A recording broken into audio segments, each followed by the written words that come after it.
Native American women empowering the next generation. Young Lakota women of the impoverished Pine Ridge Reservation look forward to a better future thanks to the work of their elders. Coronavirus and gender-based violence in Nigeria. The United Nations Deputy Secretary General Amina Mohammed says the COVID-19 pandemic can be used to highlight issues of gender-based violence. Hello, and thanks for tuning into the show that goes around the continent to bring you stories near and far. I'm Joke Rogers at Channels Television here in Lagos, and I'm joined by Vincent McCory at the Voice of America in Washington. Well, thanks. I'm Vincent McCory. Happy to be with you again for another edition of Africa 54. Due to the global outbreak of COVID-19, the Voice of America has reduced staffing at VOA headquarters in Washington, D.C. So as you see, our broadcast looks a little different for now, but we appreciate you staying with us on Africa 54. Let's start off with the latest from Nigeria. Channels Television in Lagos brings you that story. The United Nations Deputy Secretary General, Mrs. Amina Mohammed, believes that the COVID-19 pandemic can be used to accentuate issues of gender-based violence in the country. She made this statement while speaking at the launch of the National Data Situation Room on gender-based violence in Nigeria. The United Nations, European Union, as well as Nigerian officials gather in solidarity to help Nigeria tackle one recurring issue, gender-based violence. The prevalence of both reported and unreported cases in Nigeria, particularly during the COVID-19 pandemic, illuminates the need for swift action. Crisis is a way of accelerating the trends already in motion. But we've decided that the COVID crisis should be used as an opportunity to end violence against women. The statistics that we see here, sometimes you wonder if someone isn't just writing figures. The sad truth is that they're not. Behind every single number, there is a woman, a girl, and as the Minister of Women's Affairs reminded me, even a 3-year-old. And that can't be normal. Street by street, ward by ward, end violence against women. Based on rising statistics, the push towards the establishment of the National Gender-Based Violence Data Situation Room aims to eliminate the scourge by 2030. This is an alarming trend made even worse by the COVID-19 pandemic and the restrictions that have come together with it. We are in a state of crisis, and this is no time for backtracking on gender equality. Today, I'm relieved for this evidence-based approach. I think we've passed the stage of trying to justify why women should be empowered here. It's a matter of how do we ensure that they are taking their rightful position in society and how they are contributing to socio-economic recovery of this country. The Situation Room with trained data officers provides a register where perpetrators can be named and shamed. Now the shaming should be the perpetrators, not the victim. And with more advocacy and getting more he for she to speak out for us, we will get there. The lack of a situation room to particularly document cases of gender-based violence across the country is one vital gap the women are hoping to close today to potentially deconstruct negative adverse stereotypes of women across the country. Gloria Umezuke, Channels Television News. So let's get more on this story from women's rights activist Mubo Okosu. Thank you so much for joining us today on Africa 54. Thank you for having me, Joke Rogers. Right, so what do you make of the federal government's launch of the National Data Center for Perpetrators of Gender-Based Violence? I was elated when I heard the news. I was very elated. It's a welcome development. It's laudable achievement. For the first time, we have a national data where we can access information for perpetrators of gender-based violence. Hitherto, you have to go around the states and get a ragtag information, but right now, it's all in one database where you can access information about sexual predators, pedophiles, and low lives that damage women's psyche and their lives. So welcome to development. We are so elated. Certainly. So there are reports that violence against women rose sharply during the coronavirus pandemic, or, well, the lockdown era, that is. What do you think is responsible for this? I will call this year a very unique and challenging year. The first time that families were locked up, businesses, religious places were locked up. And it engendered tension, mental health issues of many people. So that gave rise to increase of cases of rape, domestic violence, sexual harassment, because the mental health of people were kind of tampered with. People were cooped up in the same place for 5 to 6 months. Businesses were lost, jobs were lost. So that gave rise to more rape cases and tension in the homes. Before COVID-19, we had about 1 to 3 cases of gender-based violence. Now it has increased 17%. So that gave rise to all the cases that we're experiencing now. Our hands are full because of the COVID-19 that increased all the cases. It's very worrisome. Okay, so with this worry, that's why the federal government seemingly is launching the National Data Center, which is meant to name and shame perpetrators. But in most cases, or many of the cases, it's victims of the gender-based violence that are usually shamed, even though they are the ones at the receiving end.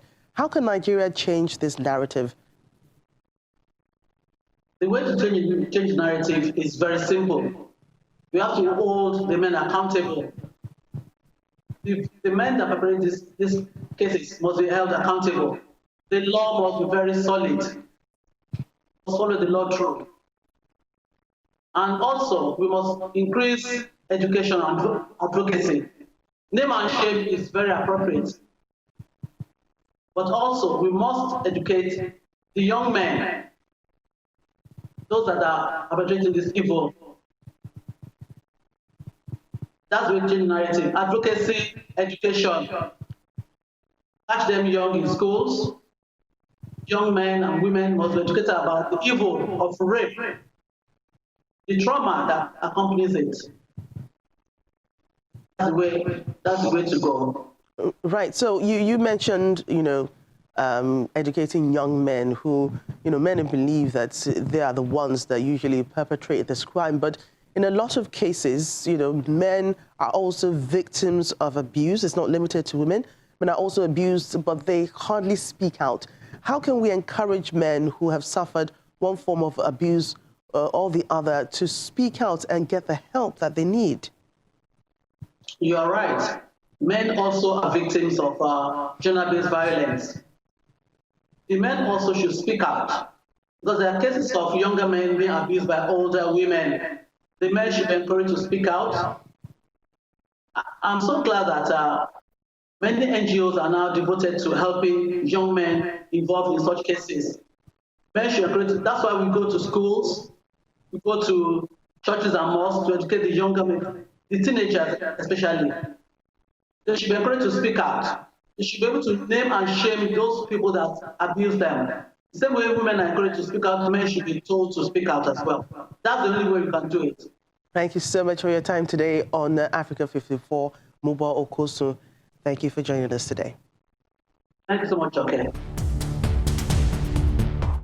Welcome back to Africa 54. I'm Vincent McCory in Washington.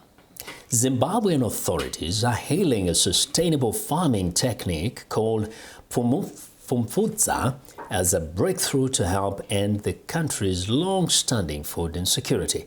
But as Columbus Mavunga reports from Harare, some critics point to its limits. Zimbabwe is hoping to one day regain its former title as the breadbasket of Southern Africa. 52-year-old George Nyamakawa is one of millions of farmers authorities are training under a UN-backed program called Fumfudza. Fumfudza, which means early shoots in Shona, is a method of conservation agriculture that focuses on small plots retains water longer and is more efficient than large-scale plowing. It is easy to maintain. At the same time, it gives more food to the nation. The UN's Food and Agriculture Organization, FAO, has trained government officials on the method to help combat food shortages that have plagued Zimbabwe for over a decade. Zimbabwe's government has touted the program as a possible food security solution. But the UN's World Food Program knows it is still providing food aid to about 8 million Zimbabweans, more than half the population. I think it will take a bit more time to really work towards zero hunger and eradicate the problem altogether. Early shoots farming has its limitations, says Mandevamba Rukuni, a former agriculture economics professor who now directs a charity focused on farming innovation. The main one is very labor intensive. And Zimbabwe, like most other countries, labor is becoming more and more scarce, especially in rural areas. People are moving to urban areas. Farmers like Nyamakawa say are willing to do the extra work if the yields are higher and if they can count on authorities for support. Columbus Mavunga for VOA News, Harare. A Nigerian entrepreneur, Fumi Oyatogo, has created a themed guessing game called Fill in the Black. Her 300-card deck is aimed at educating people on Black culture, people, places, and preserving the history of the African race. You don't have a television, you have it in your car. Travel entrepreneur Fumi Oyatogo had a light bulb moment when she came up with a way for groups of people to have fun while celebrating Black culture. The card-based guessing game is called Fill in the Black and contains facts about iconic people, places, pop culture, and miscellaneous words that have impacted the lives of Africans or people of African descent around the world. Oyatogo, who created the game that targets homes during the pandemic, said it has transcended to an effective learning tool for many people. I realized that it was an opportunity for us to create this game that helped people play with each other, with their families, but also incorporated the need for Black stories to be told. It was also during the pandemic that we had so many movements going on with people just, demanding for their existence to be recognized. People started to get a bit more conscious and a bit more vocal about telling Black stories. She launched the game in August, a month after Nigeria began easing its lockdown restrictions due to the global coronavirus pandemic. The 28-year-old had initially created a 2,000-card deck, thematically cutting across various Black cultures, but streamlined them after a virtual gaming survey to 300 relatable words. We try to make sure that everybody felt represented, everybody felt seen. As a Nigerian, you can play this game and feel, oh, I see Nigeria represented here. But you also see America represented, and somebody in the Caribbean also sees Caribbean references. And we also see worldwide references that cut across, place and space. All right. Oyatogo has distributed over 1,000 decks in Nigeria, United Kingdom, Canada, and the United States of America. It's time now for a short break. As we do go, we remind you to visit our website, channelstv.com, for news and programming around the clock. You can also find us at youtube.com/channelsweb. Still to come on the program, empowering Somalis dependent on aid, an app called eShop, initiated by the World Food Program, is part of a global move to give financial assistance rather than food. Welcome back to Africa 54. I'm Vincent McCory in Washington. Life on Pine Ridge Reservation in South Dakota can be harsh. It's poor, it's dangerous, and there are few prospects for girls and young women.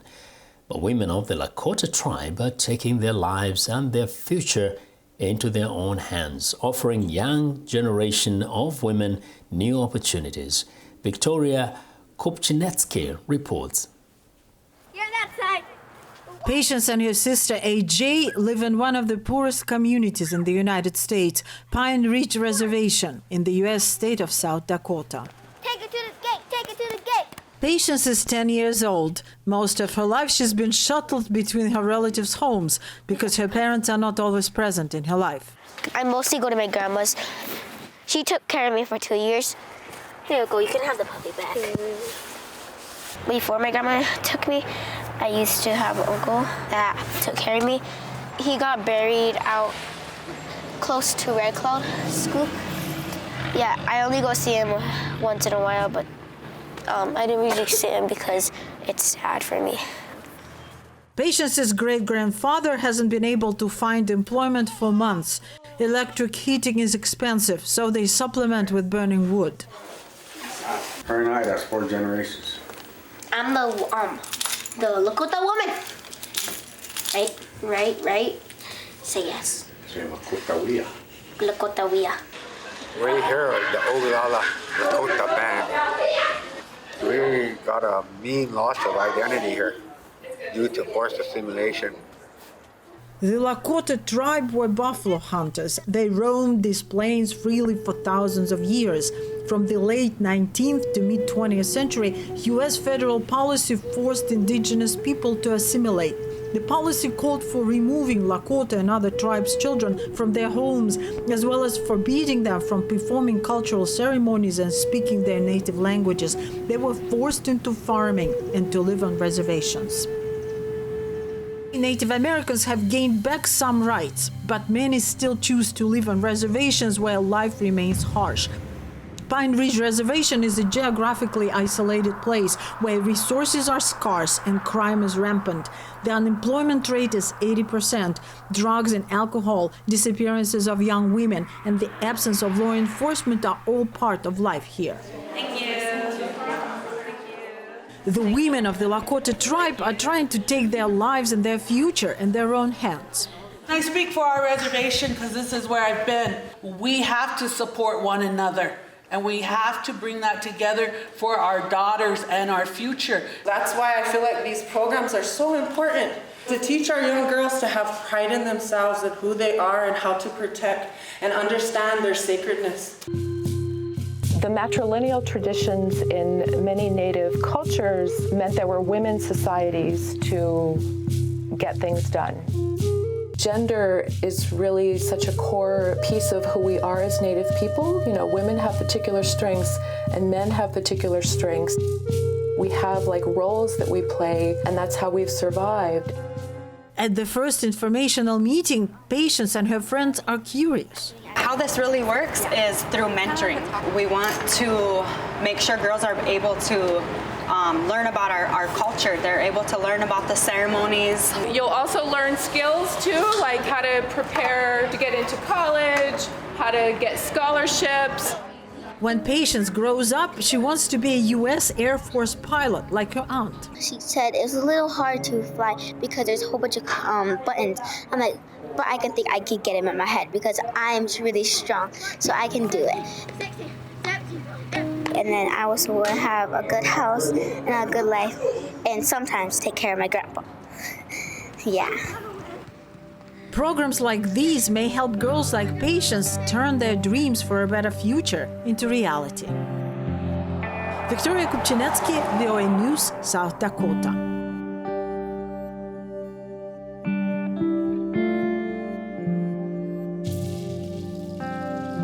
After years of conflict, many Somalis are dependent on aid, but an application called eShop is changing that dynamic. The app is an initiative of the World Food Programme and is part of a global shift from giving out food to cash.